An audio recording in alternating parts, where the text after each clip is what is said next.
BC ನಾಗೇಶ್ನವರು ನಮ್ಮ ಜಿಲ್ಲೆಯ ತಿಪಟೂರಿನ ಶಾಸಕರು ಹಾಗೂ ಮಾಜಿ ಮಂತ್ರಿಗಳು. ಶಿಕ್ಷಣ ಕ್ಷೇತ್ರಕ್ಕೆ ಅವರ ಕೊಡುಗೆ ಅಪಾರವಾಗಿದೆ ಹಾಗೂ ಬಹಳ ಸರಳ ವ್ಯಕ್ತಿತ್ವ. ನಮ್ಮ ರೂಪ್ಸಾ ಪ್ರೈವೇಟ್ ಸ್ಕೂಲ್ ಅಸೋಸಿಯೇಷನ್ ನಮ್ಮ ಪ್ರೈವೇಟ್ ಶಾಲೆಗಳಿಂದ ಅವರ ಫ್ಯಾಮಿಲಿಗೆ ಸಂತಾಪವನ್ನು ಸಲ್ಲಿಸ್ತಾ ಇದ್ದೀವಿ. ಹಾಗೂ ತಿಪಟೂರು ತಾಲೂಕಿನಲ್ಲಿ ನಮ್ಮ ಎಲ್ಲ ಪ್ರೈವೇಟ್ ಸ್ಕೂಲ್ನವರು ಒಂದು ದಿನ ರಜಾ ಘೋಷಿಸಿ ಶೋಕಾಚರಣೆಯನ್ನು ಆಚರಿಸ್ತಾ ಇದ್ದೀವಿ. ಅವರ ಸರಳತೆ ಬಹಳ ಮುಖ್ಯ. ಶಾಸಕರಾದರೂ ಮಂತ್ರಿಗಳಾದರೂ ಕೂಡ ಅವ್ರ ಮನೆಗೆ ಯಾರು ಹೋದರೂ ಬಹಳ ಪ್ರೀತಿಯಿಂದ ಸ್ವಾಗತಿಸೋರು. ಆ್ಯಂಡ್ ಅವರು ಒಂದು ಕಟ್ಟುನಿಟ್ಟಿನ ಶಿಸ್ತಿನ ಜೀವನವನ್ನು ಅವರು ಮಾಡಿದರು. ಯಾವುದೇ ಆಗಲಿ ರೂಲ್ ಬಿಟ್ಟು ಅವ್ರು ಮಾಡ್ತಾ ಇರಲಿಲ್ಲ.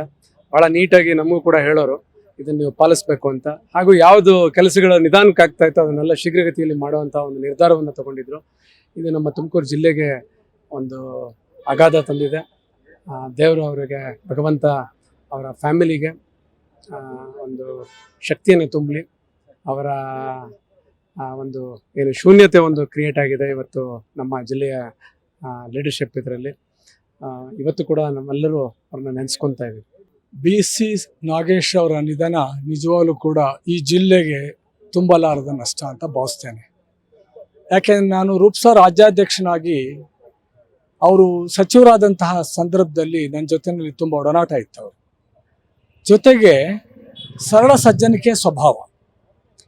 ನಾವೇನಾದರೂ ಫೋನ್ ಮಾಡಿದ್ರೆ, ಹೇಳಪ್ಪ ಎಲ್ಲಿದೆಯಾ ಮಾರ್ಯ, ಬಾ ಮಾರ್ಯ, ಸಿಗ್ತೀನಿ ವಿಧಾನಸೌಧಕ್ಕೆ ಅಂತ ಒಂಥರ ಕ್ಯಾಶುವಲ್ ಆಗಿ ಕರಿತಾ ಇದ್ರು. ಅವ್ರು ಯಾವತ್ತೂ ದರ್ಪ ತೋರಿಸ್ಲಿಲ್ಲ ಮಿನಿಸ್ಟರ್ ಅಂತ.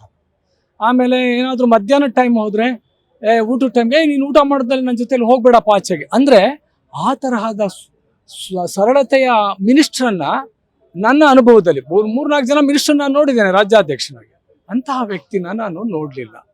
ಒಂದೇನೆಂದರೆ, ಅವರಲ್ಲಿ ನಾವು ಯಾವಾಗಲೂ ಕೂಡ ಫೋನ್ ಮಾಡಿದ್ರು, ಎಷ್ಟೋ ಸಾರಿ ಫೋನ್ ಕಾಲಲ್ಲಿ ಕಾನ್ಫರೆನ್ಸ್ ಹಾಕ್ಬಿಟ್ಟು ರಾಜ್ಯ ಮಟ್ಟದ ಅಧಿಕಾರಿಗಳಿಗೆ ಕ್ಲಾಸ್ ತಗೊಂಡಿದ್ದಾರೆ. ನನ್ನ ಜೊತೆಯಲ್ಲಿ ಕಾನ್ಫರೆನ್ಸ್ ಕಾಲ್ ಹಾಕ್ಬಿಟ್ಟು, ಅಂದರೆ ಕೆಲಸ ಮಾಡಬೇಕು ಅಂತ ಮನಸ್ಸು ಬಂದಾಗ ನಾವು ಕಾಲ್ ಮಾಡಿದ್ರೆ ರಿಸೀವ್ ಮಾಡಿಕೊಂಡು ಆ ಕೆಲಸ ಮಾಡಿಕೊಡ್ತಕ್ಕಂಥ ವ್ಯಕ್ತಿತ್ವ ಮೊದಲನೇ ಮಿನಿಸ್ಟರ್ ಅಂತ ನಾನು ಕೇಳ್ತೀನಿ. ಯಾಕೆಂದರೆ ನಾನು 3-4 ಜನ ನೋಡ್ಬಿಟ್ಟೆ ಮಿನಿಸ್ಟರ್. ಅದರಿಂದ ಎಲ್ಲೋ ಒಂದು ಕಡೆ ಅನಿಸುತ್ತೆ, ಒಬ್ಬ ಸಜ್ಜನಿಕೆ ವ್ಯಕ್ತಿ ಇಷ್ಟು ಬೇಗ ಒಂದು ಭಗವಂತ ಕರ್ಕೋಬಾರ್ದಾಗಿತ್ತು, ಇನ್ನೂ ಕಾಲಾವಕಾಶ ಇತ್ತು, ಕೊಡಬೇಕಾಗಿತ್ತು ಅವರಿಗೆ ಅಂತ ಭಾವಿಸ್ತೇನೆ. ಆದ್ದರಿಂದ ಇಂತಹ ಒಬ್ಬ ಸರಳ ಸಜ್ಜನಿಕೆ ವ್ಯಕ್ತಿಗೆ ಭಗವಂತ ಚಿರಶಾಂತಿಯನ್ನು ಕೊಡಲಿ. ಆ ಒಂದು ಕುಟುಂಬಕ್ಕೆ ಒಂದು ಶಕ್ತಿ ತುಂಬುವ ಒಂದು, ಅವರಿಗೆ ದುಃಖವನ್ನು ಭರಿಸುವಂತಹ ಶಕ್ತಿ ತುಂಬಲಿ ಅಂತ ನಾನು ದೇವರಲ್ಲಿ ಪ್ರಾರ್ಥನೆ ಮಾಡಿ ನಾನು ಮಾತನ್ನು ಮುಗಿಸ್ತಾ ಇದ್ದೀನಿ.